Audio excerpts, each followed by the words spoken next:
Hello dear students, मैं हूं मिथिलेश कुमार और आप सभी लोगों का स्वागत करता हूं सेंट्रल फार्मेसी के ऑनलाइन लर्निंग प्लेटफॉर्म पर। कैसे हैं आप सभी लोग?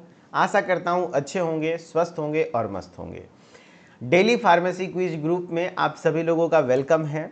तो आपको जैसा कि पता है कि हमारा नया बैच स्टार्ट हुआ है गवर्नमेंट फार्मासिस्ट क्विज। जी हाँ, जितने भी बच्चे गवर्नमेंट फार्मासिस्ट की तैयारी अपने डी फार्मा के दौरान ही करना शुरू करना चाहते हैं और जो पास्ड आउट स्टूडेंट हैं उनके लिए बहुत ही बेनिफिशियल है।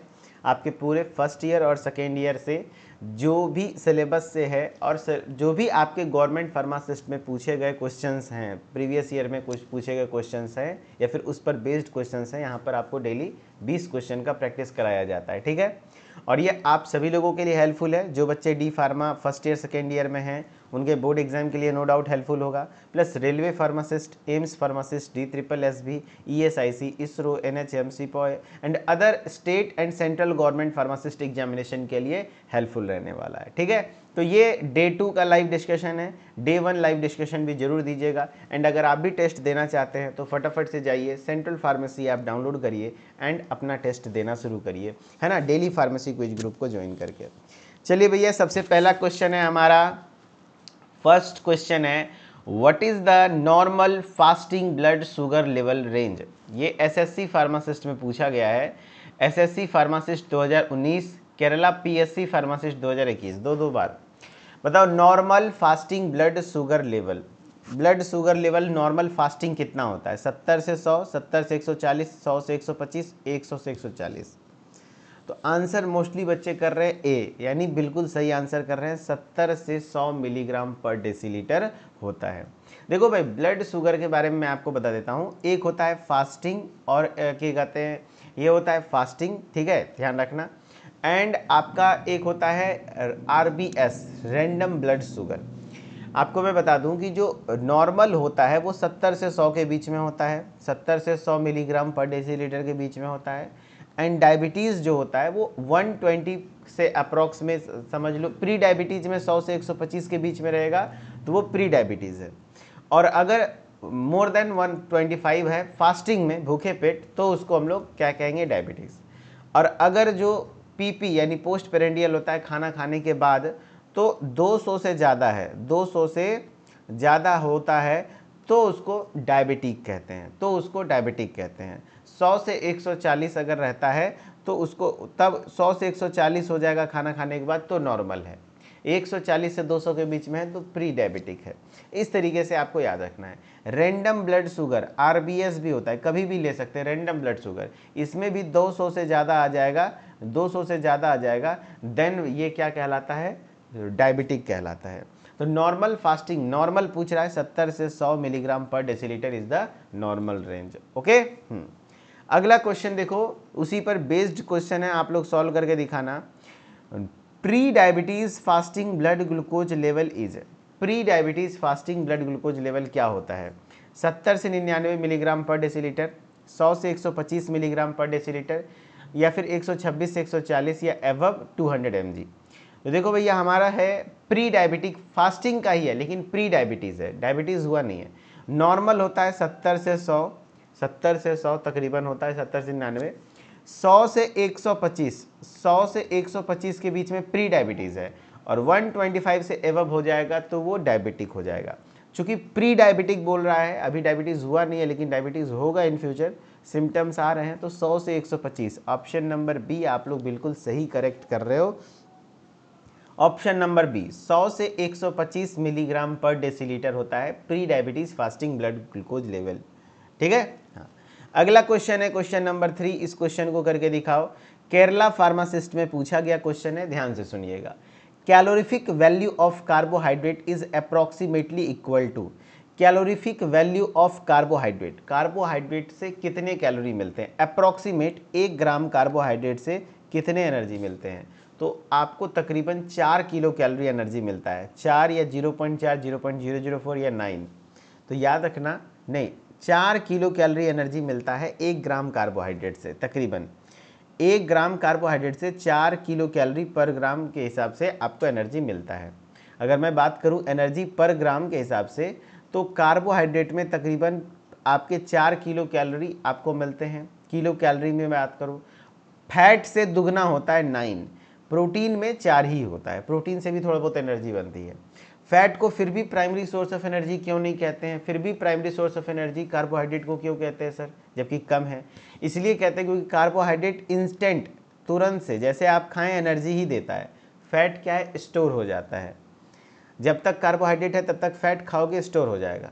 जब आपका फास्ट किए भूखे पेट रहे तो कार्बोहाइड्रेट नहीं मिलेगा, देन वो फैट टूटेगा। इसलिए वो तुरंत से एनर्जी नहीं देता है, इमरजेंसी कंडीशन में देता है, जब आप फास्ट में हो, जब कार्बोहाइड्रेट की कमी होती है, देन इसीलिए फास्टिंग वगैरह से फैट का मात्रा कम होता है। ठीक है, इसलिए उसको प्राइमरी सोर्स ऑफ एनर्जी नहीं कहते। भले ज़्यादा दे, लेकिन जखनी जरूरत है तखनी तो नहीं दे रहा है। चलो, क्वेश्चन है energy provided by fat, question number 4, इसका आंसर करो। Energy provided by fat, fat के द्वारा एनर्जी कितना प्रोवाइड किया जाता है, तो 9 किलो कैलोरी पर ग्राम। आंसर सी, बहुत बढ़िया। HPSSC फार्मासिस्ट 2022 में पूछा हुआ सवाल है, number of asymmetric carbon atom in glucose. अब देखो, ग्लूकोज मॉलिक्यूल जो होता है उसका स्ट्रक्चर देखो। अगर आप ग्लूकोज मॉलिक्यूल का जब आप स्ट्रक्चर देखेंगे तो कुछ इस प्रकार से स्ट्रक्चर है। उसमें कह रहा है ओपन चेन, मतलब कितने एसिमेट्रिक कार्बन होते हैं, कितने एसिमेट्रिक कार्बन होते हैं। तो asymmetric carbon in open chain of glucose carbon atoms C2, C3, C4, C5। यानी ये देखो, C1 है, C2 है, C3 है, C4 है, C5 है, C6 है। तो 2, 3, 4, 5 ये सब एसिमेट्रिक कार्बन होते हैं। ये सब क्या है, एसिमेट्रिक कार्बन है, जिसको हम लोग कायरल कार्बन कहते हैं। क्या कहते हैं, कायरल कार्बन। तो टोटल होते हैं 4। ग्लूकोज में कितने एसिमेट्रिक कार्बन होते हैं सर, 4 होते हैं। कितने होते हैं एसिमेट्रिक कार्बन, 4 होते हैं। ठीक है, और यही एसिमेट्रिक कार्बन के कारण इसमें ऑप्टिकल रोटेशन वगैरह देखने को मिलता है। चलिए आगे के क्विज में आगे कंटिन्यू हम लोग और भी क्वेश्चंस के साथ करेंगे, लेकिन उससे पहले आप सभी लोगों को सूचित करना चाहूँगा, जो भी बच्चे आपके दोस्त साथी संगति डेली फार्मेसी क्विज ग्रुप में जुड़ना चाहते हैं, रोज़ आप भी ऐसे ही गवर्नमेंट फार्मासिस्ट में पूछे गए क्वेश्चंस और उन पर बेस्ड क्वेश्चंस का प्रैक्टिस करना चाहते हैं, तो आप हमारे क्विज ग्रुप में जुड़ सकते हैं। 299 है कोर्स का प्राइस फॉर 1 ईयर, बट अभी ज्वाइन करते हैं तो आपके लिए एक सुनहरा मौका है, फार्मासिस्ट कूपन कोड, जिसमें ये 299 की जगह मात्र 199 ही लगेगा। 100 रुपीज़ एक्स्ट्रा डिस्काउंट इसमें भी मिलेगा। Daily pharmacy quiz practice session होता है, डेली लाइव डिस्कशन होता है, एंड आपके government pharmacist plus board exam के लिए काफ़ी हेल्पफुल है। कैसे जुड़े सर, प्ले स्टोर पे जाइए, सेंट्रल फार्मेसी ऐप को डाउनलोड करिए, मोबाइल नंबर, नाम, ईमेल आईडी डाल के लॉगिन करिए, एंड स्टोर वाले सेक्शन में जाएंगे तो डेली फार्मेसी क्विज ग्रुप दिख जाएगा, इसको जाकर के ज्वाइन कर लीजिएगा। इसमें कूपन दिख रहा है ना, तो यस, ये वाला फार्मासिस्ट कूपन कोड को जरूर अप्लाई करिएगा। ये 299 से भी मात्र 199 रुपये में ही मिल जाएगा, एंड जल्दी ये कूपन कोड खत्म होने वाला है, तो फटाफट से ज्वाइन कर लीजिए, देरी नहीं कीजिए। End date and mega revision test, जो 10 टेस्ट होने के बाद एक रिवीजन टेस्ट होगा, उसमें कैश प्राइज भी इस बार मैं रखने वाला हूँ। जी हाँ, और 8294775557 ये हमारा हेल्पलाइन नंबर है। आप इस नंबर पे हमारे साथ कांटेक्ट कर सकते हैं अगर किसी प्रकार का कोई क्वेरी हो जाए तो। ठीक है, चलो, अदरवाइज डिस्क्रिप्शन में भी नंबर दिया, अगर यहाँ नहीं दिख रहा है तो वहाँ से आप कांटेक्ट कर लेना। चलो भाई, क्वेश्चन नंबर 6 नंबर क्वेश्चन है, the optical activity of glucose is due to the presence of. Optical activity of कि glucose is due to the presence of. अभी हमने बताया कि ग्लूकोज का जो ऑप्टिकल एक्टिविटी होता है, यानी उसमें ऑप्टिकल रोटेशन वगैरह देखने को मिलते हैं, वो किसकी वजह से, क्योंकि उसमें एसिमेट्रिक कार्बन एटम प्रेजेंट है, और एसिमेट्रिक कार्बन एटम को हम लोग कायरल कार्बन एटम कहते हैं, उसी को हम लोग कायरल कार्बन एटम कहते हैं। तो कायरल कार्बन एटम की वजह से होता है। चलो भैया, अगेन एक क्वेश्चन है, जवाब देना। Which one of the following acts like a fuel in driving of the body. यानी शरीर को चलाने के लिए हमारे शरीर का ईंधन की तरह कार्य कौन करता है। ईंधन मतलब समझ लो हमारे शरीर को एनर्जी कौन देता है, वाटर, विटामिन, फैट या कार्बोहाइड्रेट। तो बिना कार्बोहाइड्रेट के तो हम चल ही नहीं सकते। हमारे शरीर के लिए एनर्जी का काम कार्बोहाइड्रेट करता है। कौन करता है सर, तो कार्बोहाइड्रेट करता है हमारे शरीर के लिए एनर्जी का काम। करेक्ट, हाँ। अगला क्वेश्चन है भैया, चलिए जवाब दीजिए। हाँ चलिए, इसके बारे में थोड़ा सा कुछ लिखा है, पढ़ लेते हैं। तो carbohydrates are the body's primary source of energy. Carbohydrate body का प्राइमरी सोर्स ऑफ एनर्जी है। वाटर रेगुलेट्स बॉडी फंक्शंस, जो कि आपके बॉडी के जल जो है पानी के बॉडी के फंक्शंस को रेगुलेट करता है, विटामिन मेटाबॉलिक रिएक्शन में, and fats mainly storage energy के तौर पर काम करता है। Primary source of energy for the body is, देख रहे हो क्वेश्चन बेसिक ही है, primary source of energy for the body, body के लिए primary source of energy carbohydrates. क्या हो जाएगा आंसर? कार्बोहाइड्रेट्स आंसर हो जाएगा, कार्बोहाइड्रेट्स आंसर हो जाएगा, ठीक है, कार्बोहाइड्रेट्स आंसर हो जाएगा। क्वेश्चन नंबर 9, क्वेश्चन नंबर 9 है भैया, what is the major function of carbohydrates? Carbohydrates का मेजर फंक्शन क्या है? कार्बोहाइड्रेट का मेजर फंक्शन क्या है? ये देखो MCND फार्मासिस्ट में पूछा गया है, water circulation, mineral storage, mineral transport, storage of energy, या फिर ऑल ऑफ दी अबव। तो मेनली एनर्जी से संबंधित है तो एनर्जी वाला ही मार देंगे, स्टोरेज ऑफ एनर्जी, ठीक है।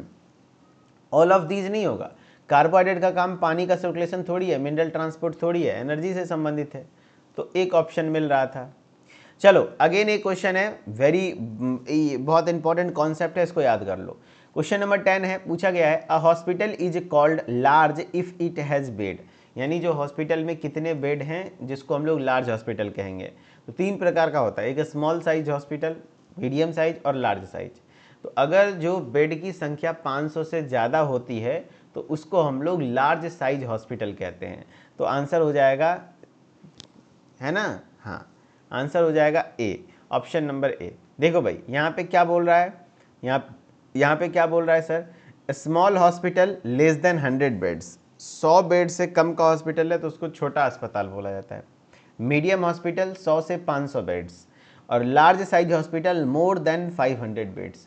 500 से भी ज़्यादा है तो फिर आपका क्या हो जाएगा, 500 से भी ज़्यादा है तो यह आपका क्या हो जाएगा भैया, लार्ज साइज हॉस्पिटल हो जाएगा। तो ऑप्शन नंबर ए आपका ठीक है, ठीक है। A medium sized hospital generally has, बताओ अभी हमने बताया 100 से कम हो तो स्मॉल कहते हैं, है ना, 100 से कम होते हैं तो स्मॉल कहते हैं, 100 से 500 होते हैं तो मीडियम साइज। तो आंसर हो जाएगा 100 से 500, 100 से 500 हॉस्पिटल, है ना, 100 से 500 बेड, बहुत बढ़िया। देखो भाई एक क्वेश्चन अगेन, ये वाला क्वेश्चन भी काफ़ी बार पूछा जाता है, यूपी NHM फार्मासिस्ट 2023 में पूछा गया था, HPSSB फार्मासिस्ट 2020 में पूछा गया क्वेश्चन है, आप लोग जवाब दीजिएगा। How many pharmacists are required for 100 bed hospital? 100 bedded hospital में कितने फार्मासिस्ट की रिक्वायरमेंट होती है? 10, 6, 5, 2, बताओ भाई 100 बेडेड हॉस्पिटल में कितने की रिक्वायरमेंट है?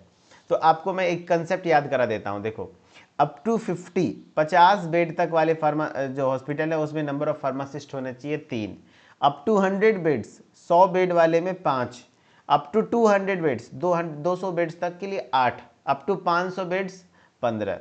तो इस तरीके से होता है 3, 5, 8 और 15, ठीक है। तो यहाँ पे चूंकि बोल रहा है for 100 pharmacist 100 bedded hospital, 100 bedded वाले में 5 होता है, 100 बेडेड वाले में 5 होता है, तो 5 फार्मासिस्ट की रिक्वायरमेंट है, 5 फार्मासिस्ट की रिक्वायरमेंट है, आंसर हो जाएगा सी। नहीं देखो भाई याद कर लो, रिवीजन टेस्ट में ये सब क्वेश्चन डालूंगा मैं, ठीक है। Up to 100 beds 5। चलिए भैया क्वेश्चन नंबर 13 है, क्वेश्चन नंबर 13 है आपका, the hospital pharmacy requires a minimum floor space according to drugs and cosmetic act 1940। जवाब दीजिए भैया आप सभी लोग, the hospital pharmacy requires a minimum floor space according to drug and cosmetic act 1940। NWR pharmacist 2012 में पूछा गया क्वेश्चन है कि भैया ड्रग एंड कॉस्मेटिक एक्ट के तहत हॉस्पिटल फार्मेसी के लिए मिनिमम कितना फ्लोर स्पेस, जमीन की सतह चाहिए, कितना square feet, 100 square feet, 150 square feet, 250 या 200 स्क्वायर फीट? तो याद रहना 200 स्क्वायर फीट, फार्मेसी के लिए कम से कम 200 स्क्वायर फीट स्पेस होना चाहिए, 200। तो as per drugs and cosmetic act norms a hospital pharmacy should have minimum floor area of 200 square feet, minimum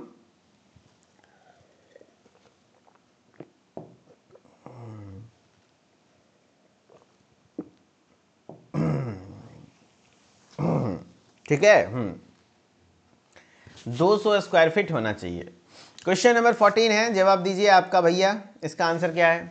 choose the hospital classified based on the cost, cost के आधार पर hospital को choose कीजिए, ठीक है। इसमें कौन सा कॉस्ट के आधार पर है, budget hospital, small hospital, medium, large. तो ये सब तो साइज के आधार पर है, नंबर ऑफ बेड के आधार पर है। कॉस्ट के आधार पर तो बजट हॉस्पिटल हो सकता है, budget hospital, budget hospital, budget में भैया कॉस्ट के आधार पर तो बजट हॉस्पिटल ही हो सकता है, ठीक है। तो hospitals can be classified, hospitals को अलग अलग के तरीके से क्लासीफाई कर सकते हैं, ऑनरशिप के बिहाफ पर, साइज के बिहाफ पर, लेंथ ऑफ स्टे के बिहाफ पर, कॉस्ट ऑफ सर्विसेज के बिहाफ पर। बजट हॉस्पिटल क्लासीफाई किया गया है कॉस्ट के बिहाफ पर, ठीक है। चलो भैया क्वेश्चन नंबर 15 है, इसका जवाब देना आप सभी लोग। एमपी एनएचएम फार्मासिस्ट में पूछा गया एक सवाल है, which among the following is not a role of community pharmacist. Community pharmacist का इसमें से कौन सा रोल नहीं है, ठीक है। तो न्यूट्रिशन काउंसलिंग, यस, पेशेंट को न्यूट्रिशन के अबाउट काउंसलिंग देना है आपका रोल है। इंडिविजुअलाइजेशन ऑफ ड्रग थेरेपी या फिर rational use of drug, drug promotion to physician. देखो इंडिविजुअलाइजेशन ऑफ ड्रग थेरेपी ये भी सही है, रेशनल यूज ऑफ ड्रग यानी ड्रग का सही उपयोग करना, drug promotion to the physician, physician के पास जा करके दवा का प्रमोशन करना कि दवा यही वाला लिखिएगा डॉक्टर साहब, तो वो नहीं है फार्मासिस्ट का रोल, कम्युनिटी फार्मासिस्ट का रोल नहीं है, वो एमआर का रोल होता है फिर, ठीक है। हाँ, तो कम्युनिटी फार्मासिस्ट का रोल है nutrition counselling, rational use of medicine, patient counselling, health education. Drug promotion to physician is mainly work of medical representative, यानी वो एमआर का रोल होता है, ना कि कम्युनिटी फार्मासिस्ट का। कम्युनिटी फार्मासिस्ट जो कि मेडिकल चलाते हैं उनकी बात हो रही है, ठीक है।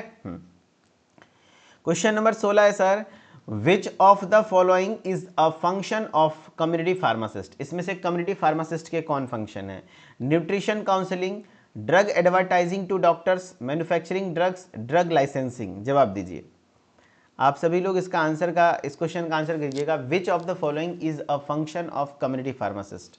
तो न्यूट्रिशन काउंसलिंग तो है सर, मैन्युफैक्चरिंग ऑफ ड्रग, क्या बोला, which of the following is a function of community pharmacist.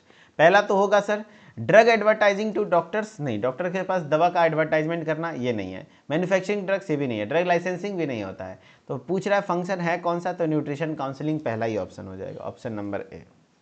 MP NHM pharmacist 2022 में पूछा गया क्वेश्चन है, बहुत बेसिक सा है, फर्स्ट ईयर में आपने पढ़ा है। The term pharmacognosy was first introduced bye, term pharmacognosy पहली बार इंट्रोड्यूस किया गया था किसके द्वारा, सी ए सिडलर के द्वारा। किसके द्वारा, सी ए सिडलर के द्वारा, सिडलर ऑप्शन में दिया हुआ है। The term pharmacognosy was first introduced by C A Seydler in 1815, है ना, in his work Analectica Pharmacognostica. तो सिडलर ने इंट्रोड्यूस किया था टर्म फार्माकोग्नोसी। सर ट्यूरनर ने डिस्कवर किया था सबसे पहली बार मॉर्फिन फ्रॉम ओपियम। पेलेटियर ने सेवरल एल्कलॉइड्स को आइसोलेट किया था। And second not associated with introduction of pharmacognosy. देखो हु डिस्कवर्ड आपके मॉर्फिन, तो सर ट्यूरनर। मॉर्फिन की खोज किसने की थी, सर ट्यूरनर ने की थी। किसने की थी, सर ट्यूरनर ने की थी। कि ओपियम से मॉर्फिन कैसे एक्सट्रैक्ट करें, सबसे पहली बार इन्होंने ही बताया था।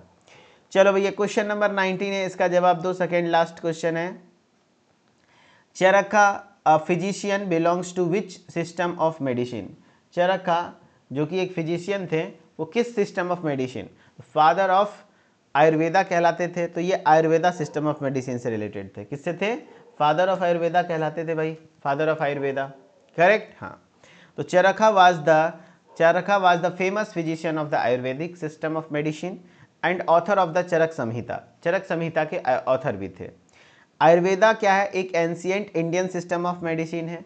यूनानी originated and in Greece and developed by Arabs, Greece में ओरिजिनेट हुआ और अरब देशों के द्वारा डेवलप किया गया है। सिद्धा सिस्टम जो कि साउथ इंडियन सिस्टम है, याद रखना, ट्रेडिशनल साउथ इंडियन सिस्टम है। Homeopathy developed by Samuel Hahnemann, Samuel Hahnemann को फादर ऑफ होम्योपैथी भी कहते हैं। अगला सवाल भी वही है, who is the founder of homeopathy.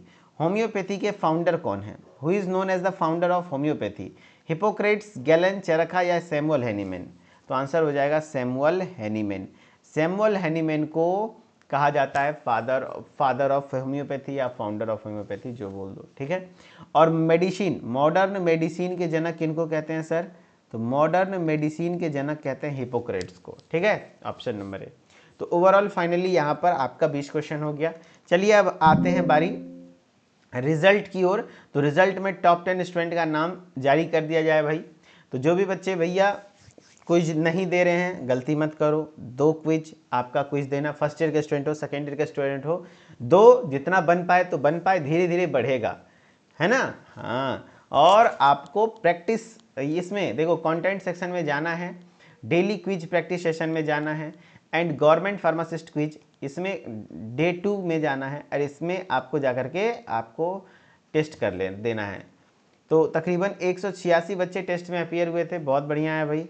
और इसमें अगर मैं बात करूं तो रैंक 1 कौन है, तो आज कौन है भाई, इसमें कंटिन्यूटी बनाए रखना है भाई, इसमें जो कंटिन्यूटी बनाएगा उसका ज़िंदगी बनेगा भाई, सिंपल सी बात है। देखो भाई टॉप 10 स्टूडेंट्स हमारे साथ आ चुके हैं। पहले नंबर पे हैं शिवांशु पाल जी, इन्होंने 8 मिनट 41 सेकेंड में 18 क्वेश्चन सही किया है, बहुत बढ़िया है, वेरी गुड। मैं थोड़ा हट जाता हूँ साइड, ठीक है। देखो यहाँ पे 18 क्वेश्चन, क्योंकि आपको सिलेबस नहीं दिया गया है, कहीं से भी सवाल पूछे जा रहे हैं, है ना। हाँ, तो इसीलिए थोड़ा सा आपके लिए डिफिकल्ट होगा। यहाँ पे जो 10 प्लस सही कर ले वो बहुत बड़ी बात है, ठीक है। Mohammad Sahid Hussain 18 question rank 2, Ratna Mishra 17 question rank 3, congratulations. Prince Vishwakarma 17 question rank 4, Pappu Kumar rank के कहते 16 सॉरी रैंक 5 है, 16 मार्क्स लाए हैं इन्होंने। क्या कहते हैं निखिल कोहली ने क्या कहते हैं रैंक 6 है, कॉन्ग्रेचुलेशन 16 क्वेश्चन के साथ। दीपक कनौजिया 15 क्वेश्चन है सही, 7वें रैंक पर हैं। जैनाब फतिमा 8वें रैंक पर हैं, बहुत बढ़िया 15 क्वेश्चन। एंड प्रिंस शर्मा 9वें स्थान पर है, 15 क्वेश्चन। राधिका पाठक 15 क्वेश्चन सही किए, 10वें स्थान पर है। चलिए आप सभी टॉप 10 विद्यार्थियों को कॉन्ग्रेचुलेशन, एंड जितने बच्चों ने टेस्ट अटेम्प्ट किया उन सभी को बधाइयाँ। आज भले आपका 5 गो सही हो रहा है, 10 गो सही हो रहा है, मेन सिर्फ सही करने पर फोकस नहीं है, मेन है सीखना। उसका डिस्कशन मैं कराता हूँ, उससे सीखिए एंड उससे नॉलेज लीजिए, एंड फिर जब रिवीजन टेस्ट होगा उसमें बवाल काटिएगा, एंड उसमें मैं कैश प्राइज भी रखूँगा, है ना। हाँ चलो भाई, तो बहुत बहुत शुक्रिया, धन्यवाद। तो थैंक यू सो मच, फिर मिलते हैं नेक्स्ट क्लास में। आई होप कि आप सभी लोगों को अच्छा लगा होगा, एंड जो भी लोग इस क्विज ग्रुप में जुड़ना चाहते हैं तो सेंट्रल फार्मेसी ऐप डाउनलोड कर लीजिए, एंड डिस्क्रिप्शन में नंबर दिया हुआ है, मैं यहाँ लिख भी देता हूँ 8294775557। इस नंबर पर व्हाट्सअप कर दीजिएगा, आपके पास हमारी टेक्निकल टीम कॉन्टैक्ट कर लेगी या कॉल कर लीजिएगा। मिथिलेश सर ऑफिशियल से जुड़े रहिए, हर एक अपडेट पाते रहिए। Okay, thank you so much, bye, take care, we will meet in the next informative class. Okay, thank you.